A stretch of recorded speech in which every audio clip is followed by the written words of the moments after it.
আজকের এই ভিডিওতে আপনাদের সাথে চিনি ডিমের ব্যবহার ছাড়া গমের আটা দিয়ে তৈরি নিরামিষ কেকের রেসিপি শেয়ার করব।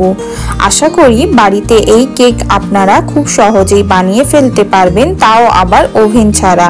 রেসিপিটি ভালো লাগলে চ্যানেল সাবস্ক্রাইব করে পাশে থাকবেন। চলুন তাহলে ঝটপট আমার সাথে নিরামিষ কেকের এই রেসিপি দেখে নিন। বন্ধুরা, পিনাজ হেসেলে আপনাদের সবাইকে স্বাগত জানাই।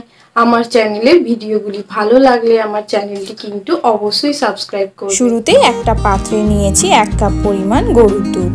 এখন একটা পাত্রে আমি জল গরম করতে রেখেছি। সেই জল গরমের উপরে পাত্রটা বসিয়ে দুধের মধ্যে আমি দিয়ে দিলাম 50 গ্রাম পরিমাণ ডার্ক চকলেট, সেই সাথে দিচ্ছি 100 গ্রাম পরিমাণ মিল্ক চকলেট।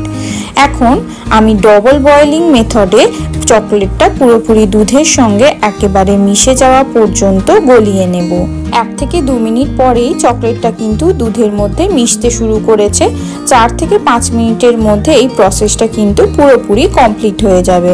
5 মিনিট পরেই খেয়াল করুন চকলেটটা কিন্তু পুরোপুরি একেবারে দুধের সঙ্গে মিশে গেছে। এই পর্যায়ে আমি এর মধ্যে দিচ্ছি বাটার 50 গ্রাম পরিমাণ। এখানে আমি বাটারের ব্যবহার করেছি, আপনারা চাইলে তেলের ব্যবহারও করতে পারেন। বাটারটা এখন আমি পুরোপুরি গলে যাওয়া পর্যন্ত অপেক্ষা করব। বাটারটা পুরোপুরি একেবারে গলে গেছে। মিশ্রণটা আমি কিছুটা ঠান্ডা করে নিয়েছি।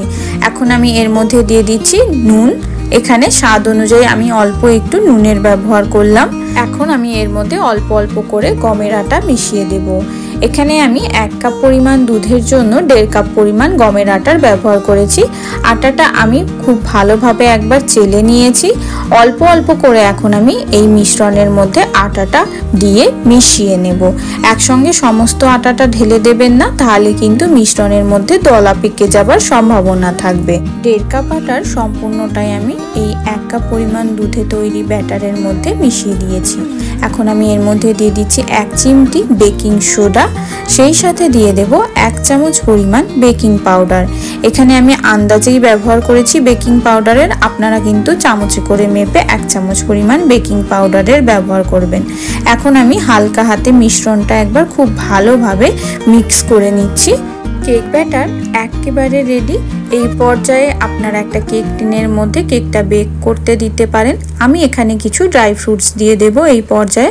এখানে আমি খেজুর, আখরোট ও কাজু বাদামের ব্যবহার করেছি। আপনারা আপনাদের পছন্দের ড্রাই ফ্রুটস এখানে ব্যবহার করতে পারেন। এখন আমি হালকা হাতে আরও একবার ড্রাই ফ্রুটসগুলো কেক ব্যাটারের মধ্যে মিশিয়ে দিচ্ছি। কেক ব্যাটার একেবারে রেডি। এখন একটা কেক টিনের মধ্যে ব্যাটারটা ঢেলে নেব। কেক টিনটার মধ্যে আমি আগে থাকতে বাটার পেপার লাগিয়ে বাটার গ্রিস করে রেখেছিলাম। কেক ব্যাটারটা আমি সম্পূর্ণ এখন এই কেক টিনের মধ্যে ঢেলে দিলাম। এখন এই কেক টিনটা হালকা হাতে কয়েকবার ট্যাপ করে নেব, যাতে এর মধ্যে কোনো এয়ার বাবলস থাকলে সেগুলো বেরিয়ে যায়। আর উপর থেকে কিছু আমি আখরোট ছড়িয়ে দিচ্ছি। আপনারা চাইলে আপনাদের পছন্দের ড্রাই ফ্রুটস উপর থেকে ছড়িয়ে দিতে পারেন। আখরোট দেওয়া হয়ে গেছে। কেক ব্যাটার একেবারে বেক হওয়ার জন্য রেডি। এখন একটা প্রিহিট করা প্যানের মধ্যে কেক টিনটা বসিয়ে দিয়ে 40 থেকে 45 মিনিটের জন্য হালকা থেকে মাঝারি আঁচে কেকটা বেক করে নেব। 45 মিনিট পর ফিরে এলাম। দেখুন কেকটা কিন্তু ফুলে একেবারে ডবল হয়ে গেছে। কেকটা আমি পুরোপুরি ঠান্ডা করে নিয়েছি। এখন আমি বাটার পেপারটা ছাড়িয়ে নিচ্ছি। দেখুন কেকটা দেখতে কতটা সুন্দর ও লোভনীয় লাগছে না? আশা করি খুব সহজে তৈরি বাড়িতে এই নিরামিষ কেকের রেসিপি আপনাদের খুবই পছন্দ হয়েছে। কেকের এই রেসিপিটা পছন্দ হলে বাড়িতে কিন্তু একবার হলেও অবশ্যই ট্রাই করে দেখবেন। এখন আমি কেকটা আপনাদেরকে কেটে দেখাচ্ছি। দেখুন কেকটা কিন্তু ভিতর থেকেও কতটা সফট ও স্পঞ্জি তৈরি হয়েছে। আশা করি বাড়িতে ওভেন ছাড়া তৈরি নিরামিষ কেকের এই রেসিপি আপনাদের ভালো লেগেছে। রেসিপিটি ভালো লাগলে চ্যানেল সাবস্ক্রাইব করে লাইক, কমেন্ট, শেয়ার করে জানাতে ভুলবেন না।